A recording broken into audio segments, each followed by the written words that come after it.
اعوذ باللہ من الشیطان الرجیم بسم اللہ الرحمن الرحیم الحمدللہ رب العالمین وصلی علی محمد وآلہ اجمعین وسیدنا و امامنا و حجتنا و ولی العالمین عجل اللہ فرجہم شریف ثم السلام علی رب الانبیاء خاتم النبیین صلی اللہ علیہ وآلہ وسلم وعلى رب السماوات والارض صاحب العصر والزمان عجل اللہ فرجہم شریف علی لعنۃ اللہ علیہم اجمعین من یوم العداوۃ الی یوم الدین صلوات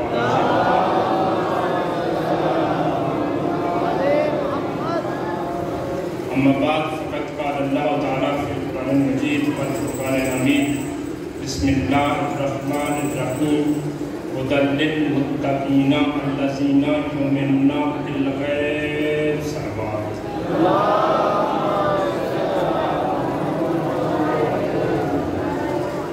عظمت ایک ساتھ معاف کے صلوات کا فرمائے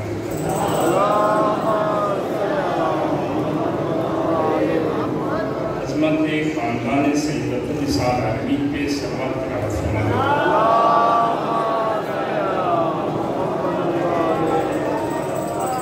امام رضا پاک ارشاد فرماتے ہیں جو ہمارے ذوات اقدس پہ بلند آواز سے درود بھیجتا ہے اس سے منافقت ختم ہو جاتی ہے ایک درود بآواز بلند تلاوت فرمائیں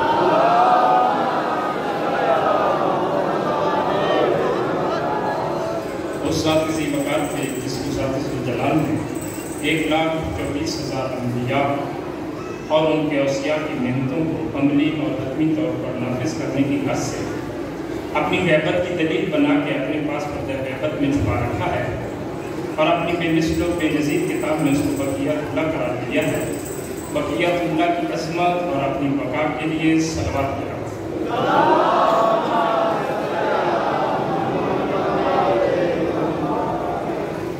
سب سے پہلے کچھ مومنین نے دعائیں سے نمائی ہیں خالق رب العزت تمام مومنین و مومنات کی حاجات شرعیہ اپنی پاک بارگاہ میں منظور محفوظ اور ایک بات یہ کرنی تھی آج کی آنے والی شب وہ شب ہے جس کو عمومی طور پر میں پہلے بھی ایک مرتبہ جس کو عمومی طور پر دعاؤں کی مقبولیت کی شب سمجھا جاتا ہے جبکہ امام رضا کا کتاب کے اندر جبکہ امام رضا کا ارشاد فرماتے ہیں شب عاشور اور یوم عاشور جو شخص کوئی بھی حاجت طلب کرے گا وہ بروز محشر شبر و یزید کے ساتھ آئے گا یہ وہ شب ہے جس میں خدارا کوئی حاجت طلب نہیں کرے آنے والی شب اور آنے والا دن وہ شب اور دن ہے جن میں کوئی حاجت طلب نہیں کرے اور ایک اور بتی جو کہ کچھ دوستوں نے مجھے کہی ہے یوم عاشور کا کچھ شیعہ آپ روزہ رکھتے ہیں یوم عاشور کا روزہ نہیں ہے یوم عاشور کا فاقہ رکھنے کا حکم ہے روزہ نہیں ہے فاقہ کا وقت بھی روزہ کی طرح ہے اذان ایک سے لے کر شہادت مظلوم کربلا کے وقت تک یعنی کہ عصر کے وقت تک فاقہ رکھنے کا حکم ہے روزہ رکھنے کا حکم نہیں ہے اجازت ہے بات شروع کی جائے ایک صلوات آواز بلند کی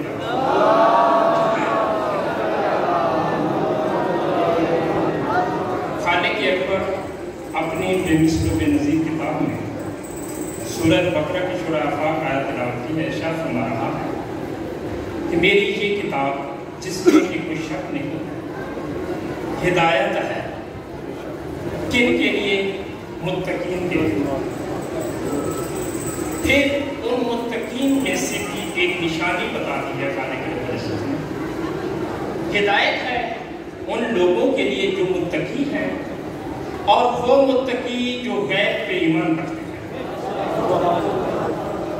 اور وہ متقی جو غیب پہ ایمان رکھتے ہیں ہونا تو یہ چاہیے تھا دیکھیں پانی ہے یہ تسکین اس سے ملتی ہے پانی سے تسکین ملتی ہے تو یہ اس کو ملنی چاہیے تھی جو کہ پیاسا تھا سیراب شدہ کے لیے پانی میں تسکین اس کے لیے جو بیمار ہے، صحت مند کے لیے اس دوا میں کوئی علاج تو ہونا تو یہ چاہیے تھا کہ وہ ذات کبریاء ارشاد فرماتی کہ میری کتاب گمراہوں کے لیے ہدایت ہے، میری کتاب گمراہوں کے لیے ہدایت ہے، مگر معقولہ عجیب ہے، ایسا اللہ رب العزت ارشاد فرما رہا ہے میری بے مثل و بے نظیر کتاب جس میں کوئی شک نہیں، متقین کے لیے ہدایت ہے، اور بالخصوص ان کے لیے جو حجت غیب پہ یقین کرتے ہیں۔ غیب پہ جتنی طوالت میں جاؤں اس کا فائدہ نہیں ہے۔ آؤ دیکھتے ہیں تفاسیر آل محمد سے۔ یہی سوال کسی نے کیا تھا صادق آل محمد نے،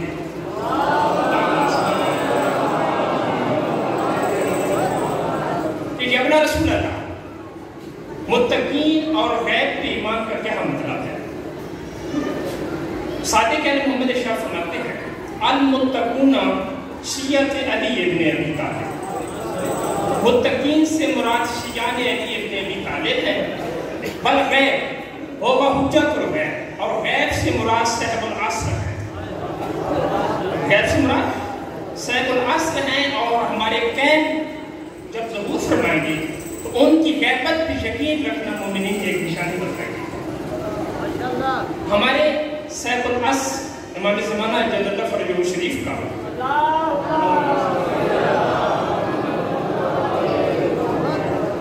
یہ اعزاز خاص ہے جو آدم سے لے کر امام حسن عسکری علیہ السلام تک کسی کے حصے میں نہیں ہے، جس کا ذکر کرنے لگا ہوں، جو آدم سے لے کر امام حسن عسکری علیہ السلام کی ذات اقدس تک کسی کے حصے میں نہیں ہے۔ امام غیب کا ایک اسم مقدس ہے القیم۔ جب بھی کسی امام کے سامنے ذکر قیم کیا جاتا تھا، ایک دفعہ ایک شخص صادق آل محمد کی بارگاہ میں حاضر ہوا اور کہتا ہے بتا یقوم القیم۔ اس نے سوال کیا، صادق آل محمد تعظیم کے لیے کھڑے ہو گئے، پیشانی پہ ہاتھ رکھ کے سلام عرض کیا، اس بندے نے 3 مرتبہ قیم اسم کی تلاوت کی، تینوں مرتبہ صادق آل محمد تعظیم کے لیے کھڑے ہو جاتے تھے۔ تمہاری خوش قسمتی بتانے لگا ہوں کہ آپ کے حصے میں کس حجت کا ظہور ہے۔ 3 مرتبہ اس نے نام تلاوت کیا، تینوں ہی مرتبہ صادق آل محمد استقبال کے لیے کھڑے ہو گئے۔ اس شخص نے عرض کی ابن رسول اللہ، آپ اپنے فرزند کی اتنی تعظیم کرتے ہیں؟ چہرہ جلال پہ سرخی جلال آئی۔ صادق آل محمد ارشاد فرماتے ہیں اپنی معرفت میں اضافہ کر، اے بندہ خدا میں اپنا فرزند سمجھ کر استقبال نہیں کر رہا، میں صاحب العصر سمجھ کے استقبال کر رہا ہوں۔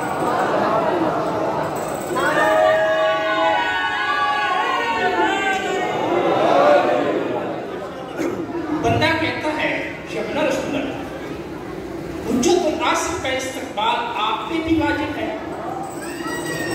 صادق آل محمد ارشاد فرماتے ہیں وہ ہمارے سید و سردار ہے۔ کیا فرماتے ہیں؟ وہ ہمارے سید و سردار ہے۔ بندہ حیرت میں آ کر کہتا ہے مولا آپ کا فرزند ہے اور آپ کا سردار ہے، تو صادق آل محمد ارشاد فرماتے ہیں اے بندہ خدا اپنا معیار معرفت بلند کر۔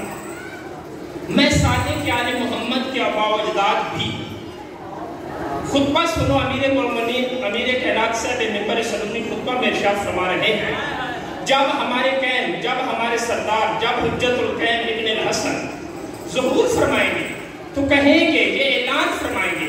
پہلے اعلان ہوا کرتا تھا، رسالت میں ارشاد فرماتے تھے جس نے نوح کو دیکھنا ہے علی ابن ابی طالب کو دیکھ لے، جس نے موسیٰ کو دیکھنا ہے علی ابن ابی طالب کو دیکھ لے۔ امیر المومنین ارشاد فرماتے ہیں کہ جب قیم ظہور فرمائیں گے تو اعلان فرمائیں گے جس نے تاجدار انبیاء کو دیکھنا ہے مجھے دیکھنا، جس نے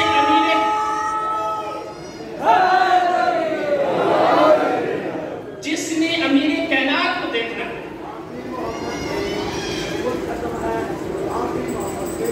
امامت فرما ہے، بجا فرما رہے ہیں جس نے امیر المومنین کو دیکھنا ہے۔ امیر المومنین ارشاد فرما رہے ہیں کہ ہمارے قیم، ہمارے سردار اعلان فرمائیں گے کہ جس نے امیر المومنین کو دیکھنا ہو آؤ مجھے دیکھو۔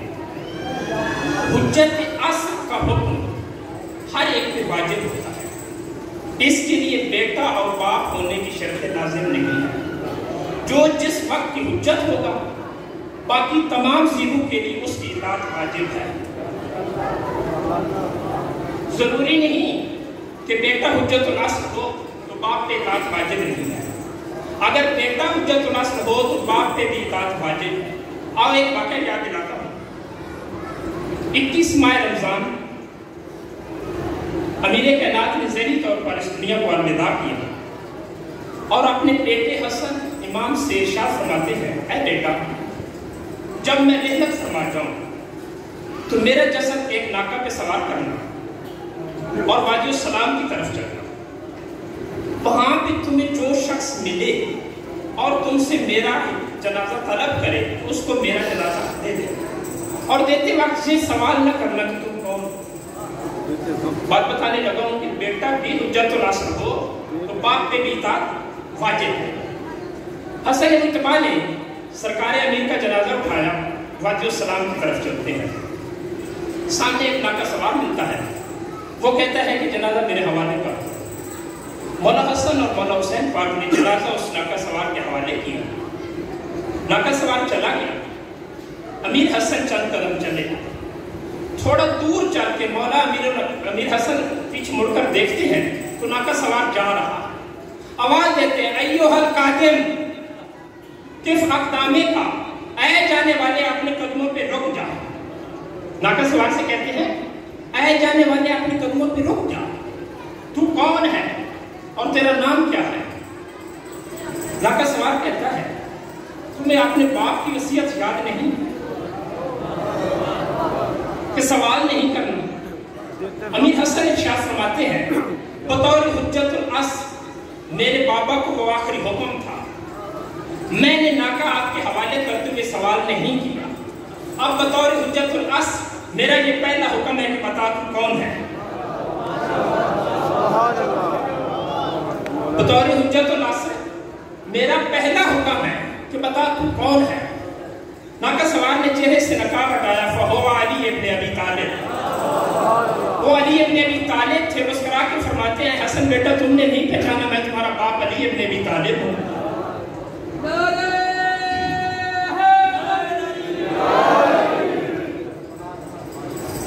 نعرہ علی لگاتے ہوئے شرمندگی محسوس نہ کیا کریں۔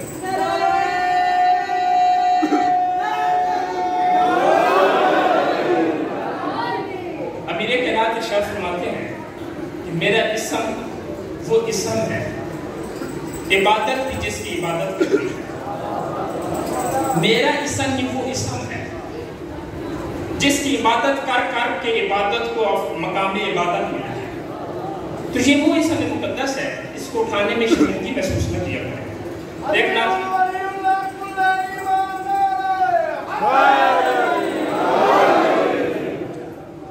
یہ ہماری سب عبادات، یہ ہماری سب عبادات ورثہ ہے امام زمانہ کا۔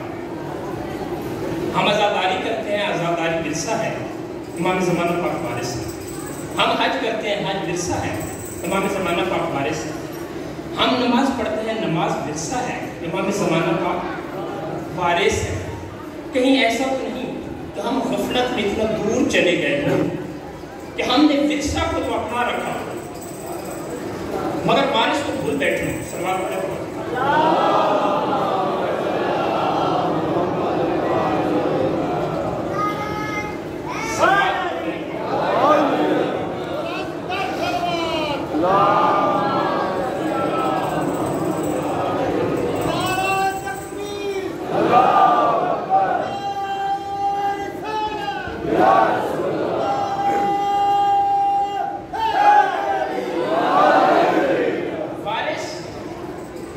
وارث کی پہچان بھی رکھنی چاہیے، تب ورثے پہ عمل کا کوئی عالم مل سکتا۔ ایک مرتبہ سید الساجدین امام علی زین العابدین علیہ السلام ایک خطبہ ارشاد فرماتے ہیں، تو خطبے کے درمیان میں مولا ارشاد فرماتے ہیں ایھا الناس، اے لوگوں دیکھو یہ جو میرے ہاتھ میں عصا ہے یہ سرور کونین کا ہے۔ ایک شخص مجلس میں اٹھتا ہے، آ کر اس نے عصا کو بوسہ دیا، آنکھوں پہ لگایا اور بہت گریا۔ کیا اس کا یہ عمل ٹھیک تھا یا غلط تھا؟ آسا رسالت ماں کا بوسہ لیا، آنکھوں پہ لگایا، بہت گریا کیا اور چلا گیا۔ وارث اور ورثہ کی پہچان بتانے لگا۔ جب اس نے یہ عمل کیا اور چلا گیا، سید الساجدین ارشاد فرماتے ہیں واللہ جس نے بھی جہنمی شخص کو دیکھنا ہو تو اسے دیکھ۔ لوگوں نے سوال کیا یا بنا رسول اللہ، انہوں نے آسا کی اتنی عظمت بیان کی، آنکھوں پہ لگایا، بوسہ دیا، گریا کیا، آپ ارشاد فرمانے کی جہنمی ہے۔ علی زین العابدین علیہ السلام ارشاد فرماتے ہیں کہ اس نے وارث کو چھوڑ کر ورثہ کی تعظیم کی ہے۔ آسا کا تو بوسہ لیا ہے مگر وارث کو سلام تک نہیں کیا۔ جو بھی وارث کو بھول کر ورثہ بجا لاتا رہے تو اسے کوئی فائدہ نہیں ملے گا۔ تو بیدار ہو جاؤ، امام زمانہ تک وارث ہے آج کے دور میں، کہ ایسا تو نہیں ہے۔ ایک اور واقعہ، حدیث مفضل بہت مشہور حدیث ہے کبھی غیبت میں، اور جناب مفضل صادق آل محمد کے وہ صحابی ہیں۔ صادق آل محمد ارشاد فرماتے ہیں مفضل کا مقام ہمارے لیے ایسا ہی ہے جیسا ہمارے نانا کے دربار میں جناب سلمان محمد، ایسے راوی ہیں جناب مفضل۔ جناب مفضل ارشاد فرماتے ہیں کہ صادق آل محمد ارشاد فرماتے ہیں اے مفضل، ایک وقت آئے سید حسنی کوفہ سے خروج کریں گے اور کوفہ کے باہر امام زمانہ کے لشکر سے ملاقات کریں گے۔ امام زمانہ کی ظہور سے پہلے جناب حسنی نے ظہور فرمانا ہے اور ان کا لشکر 1,00,000 سے تجاوز کر رہا ہو۔ جب لشکر امام زمانہ سے ملاقات کریں گے تو جناب حسنی امام زمانہ پاک سے معجزات طلب کریں گے، شک کی بنا پہ نہیں، 1,00,000 کی یقین کے سید حسنی امام زمانہ پاک سے معجزات طلب کریں۔ معجزات کے صدور کے باہر 4,000 ایسے لوگ ہوں گے جن کی گردنوں میں قرآن حمایل ہوگا۔ کتنے لوگ ہوں گے؟ واللہ باخدا وہ کہیں گے کہ یہ تو بہت بڑا جادو ہے۔ جب مولا پاک معجزات صادر فرمائیں گے تو وہ 4,000 حمایل قرآن والے کہیں گے یہ تو بہت بڑا جادو ہے۔ تو صادق آل محمد ارشاد فرماتے ہیں مفضل تمہیں پتہ ہے پھر ان کا کیا ہوگا؟ مفضل کہتا ہے مولا آپ بہتر جانتے ہیں۔ صادق آل محمد ارشاد فرماتے ہیں امام زمانہ ان کے قتل کا حکم صادر فرمائیں گے۔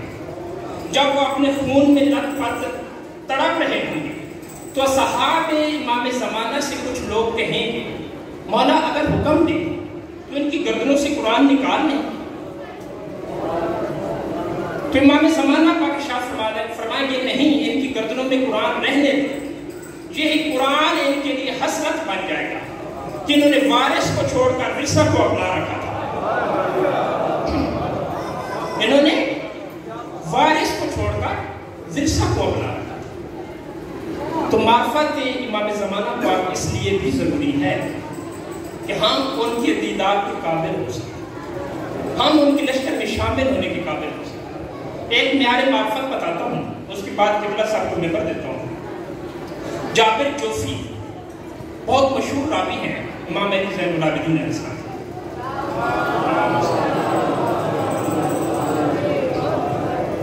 جابر جوفی روایت کرتے ہیں کہ ایک مرتبہ مجھے سید الساجدین نے حکم دیا کہ تم اپنے بھائیوں کو بلاؤ، تم نے اپنا معیار معرفت دیکھنا ہے، آیا تم اس پہ فیض ہو یا نہیں ہو۔ جب مجلس میں آتے ہو تو کچھ حاصل کر کے جایا کرو، اگر اس مقام پہ نہیں ہو تو خالق لفظ زل کے حضور گریہ کر کے دعا طلب کرو کہ آپ کو ہدایت ہے۔ سید الساجدین جابر جوفی سے کہتے ہیں اپنے بھائیوں کو بلاؤ، ان کا معیار معرفت ابھی کم ہے، ان کا معیار معرفت ابھی کم ہے۔ جناب جابر جوفی کہتے ہیں میں ایک گروہ کثیر کے ساتھ مولا کی خدمت میں حاضر ہوں۔ تو سید الساجدین نے پہلا سوال ان پہ کیا، اے گروہ کیا اللہ جو چاہے کر سکتا ہے؟ جس کا حکم دے وہ منوا سکتا ہے؟ کیا کہا مولا نے کہ اللہ جو چاہے کر سکتا ہے۔ سب صحابہ نے کہا بے شک اللہ جو چاہے کر سکتا ہے، جس کو حکم دے وہ ہو جائے۔ سید الساجدین ارشاد فرماتے ہیں کیا اللہ رب العزت اس پہ قادر ہے کہ مجھ علی ابن حسین کو محمد ابن علی بنا دے؟ کیا کہہ رہے ہیں؟ معیار معرفت بلند کرنا چاہتے ہیں سید الساجدین۔ مولانا شاہ فرماتے ہیں کیا اللہ اس بات پہ قادر ہے کہ مجھ کو میرے بیٹے کی شکل میں اور میرے بیٹے کو میری شکل میں تبدیل کر دیں؟ سب ایسے ہی حیرت زدہ ہو کر خاموش ہو گئے جیسے آج آپ ہو گئے ہیں۔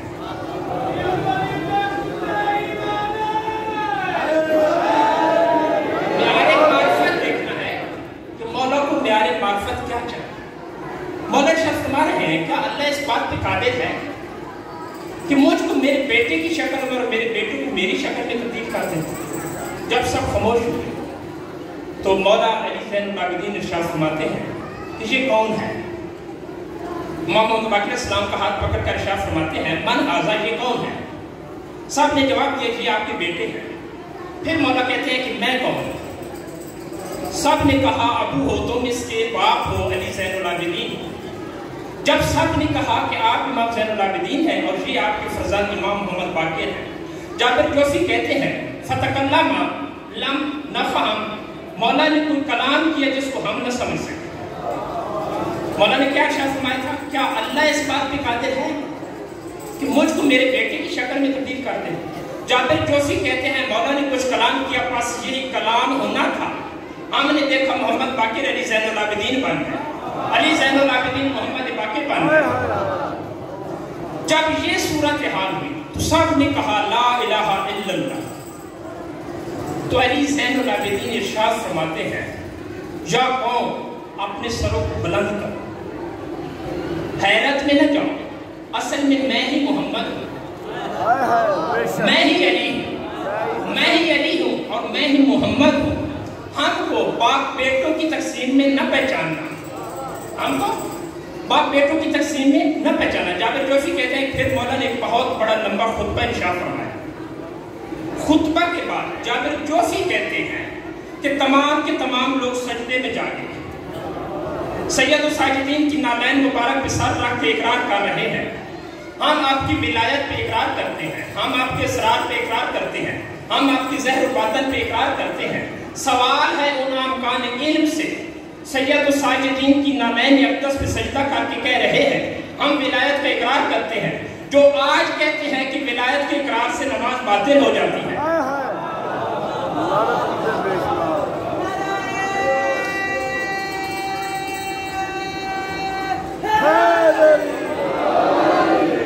تو ثابت ہوا حجت کے حضور سجدہ میں گر جانا اصل یہ معیار ہے۔ اور یہ بات کسی نشین رکھیں، بہت مناسب طور جا رہا ہے، فضائل آل محمد جس انتہا کو پہنچ جاتا ہے، یہ بات نہ بھولنا ایک ذات کبیر ہے۔ مولا کی فضائل کا انکار کرنے والے دو قسم کے لوگ ہیں، ایک وہ ہے جو ان کو حالت سجدہ میں دیکھ کر اپنے جیسا سمجھتے ہیں، ایک وہ ہے جو ان کے فضائل کو دیکھ کر اللہ سمجھ بیٹھتے ہیں۔ یہ بات یاد رکھنا، فضائل کی انتہا تک چلے جاؤ، یہ نہ بھولنا کہ وہ ذات احد ہے۔ اللہ اکبر یا رسول اللہ۔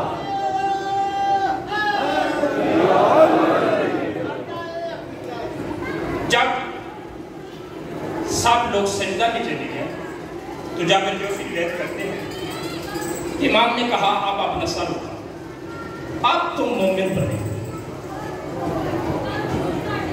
کیا فرما رہے ہیں؟ اب تم مومن بنے۔ اور ارشاد فرما رہے ہیں خبردار، میں تو جانتا نہیں تھا، میں بیان کر گیا، اور ارشاد فرماتے ہیں خبردار ہمارے ایسے اسرار مقصرین کے سامنے بیان نہ کرنا، خبردار ہمارے ایسے اسرار مقصرین کے سامنے بیان نہ کرنا۔ کوئی کہہ رہا ہوگا سجدہ تو ذات الہیہ کے لیے، سجدہ تو فقط اللہ کے لیے، تو آؤ دیکھتے ہیں کلام الہی نے اللہ کس کو کہا۔ قوت برداشت ہے تو بتاؤں، ایک نعرہ سنائیں پھر سناتا۔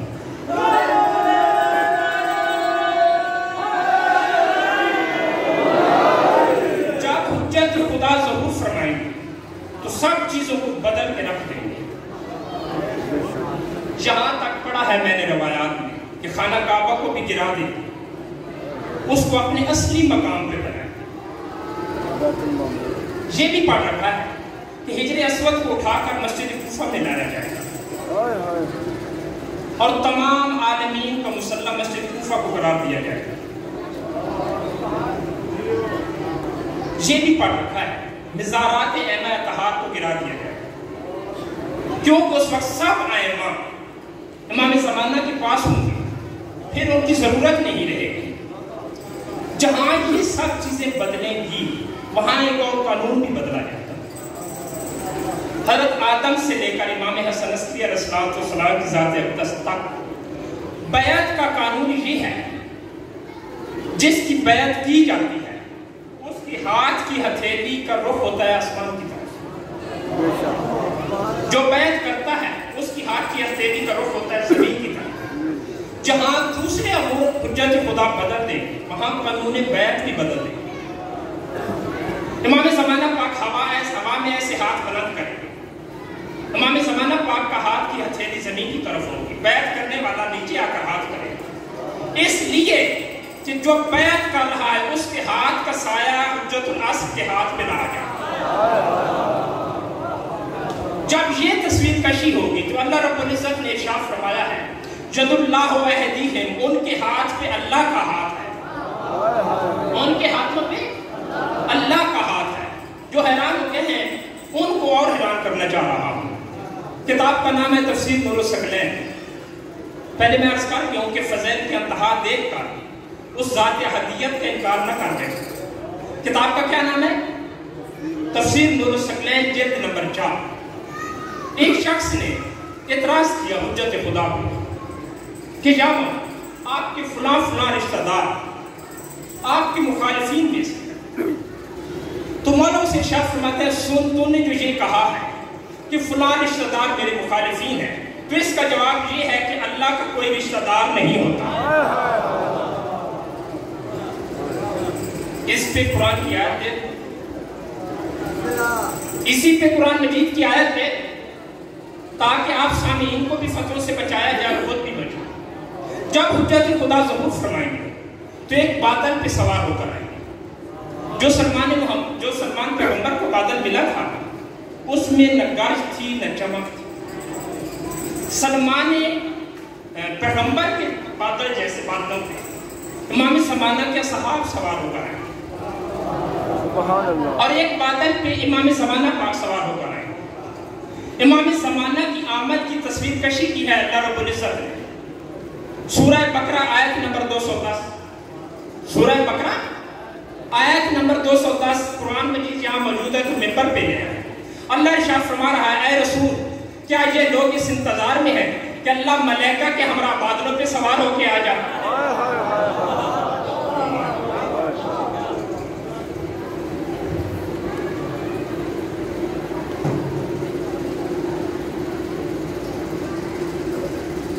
ایک بہت ہی